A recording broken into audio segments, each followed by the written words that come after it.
Okay, ano 'tong quadrantids na ito, meteor shower daw 'pag January. Actually nakita 'to last January 4, last Thursday.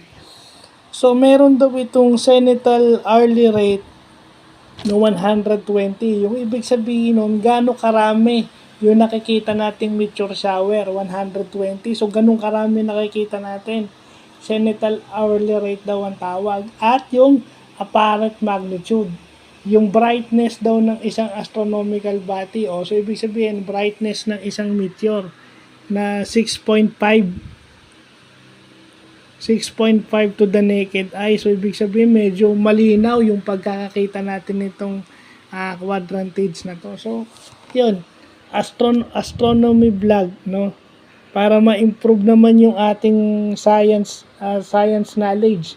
At 'di ba? Kaya nga nakikita na ng mga astronomer 'yan kasi modern technology na yung ginagamit at may mga software na rin, may mga hardwares na rin na ginagamit para matukoy ng maayos yung mga bagay na yan.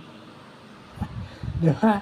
So, pumapasok pa rin dyan yung computer science, computer engineering, information technology, yung mga ganyan, pumapasok pa rin yan dyan. Kaso sa field ng astronomy.